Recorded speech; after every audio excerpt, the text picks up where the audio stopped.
Hi, and thanks for stopping by. I'm Larry Weinstein, and I'm both a CPA and the founder of SolveMyTaxProblems.com, based in Houston, Texas. And in today's video, I wanted to answer the question, is it always a good idea to file for a collection due process hearing?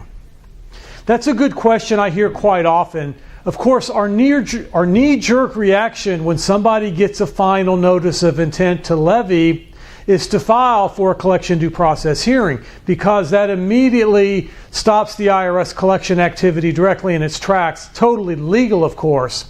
And we always do that to try to protect our client's best interest.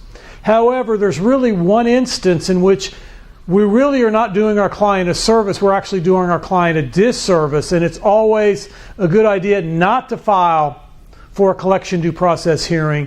And the reason would be is the IRS only has 10 years to collect on a particular year in which you owe them.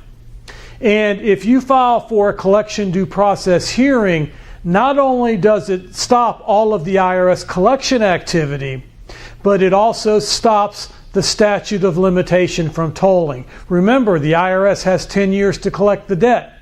Let's say, hypothetically speaking, we're dealing with a tax year that is 9 years and 9 months old, or 9 years and 11 months old, and the statute of limitations is going to expire in 1 month or 2 months or 3 months. In other words, it's getting ready to drop off of the IRS books. The tax is going to be written off. Well, if the tax is going to be written off in a couple of months, then it stands to reason that we should not file for a collection due process hearing. We should not file.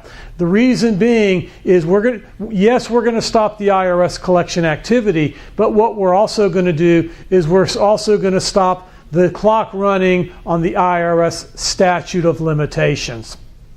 So in that instance, when we've got statute of limitations that are getting ready to expire in a couple of months, it is not a good idea to file for a collection due process hearing. That's it for today's video, where I answer the question, is it always a good idea to file for a collection due process or a CDP hearing? I appreciate you stopping by. Look forward to seeing you real soon. Thanks for stopping by.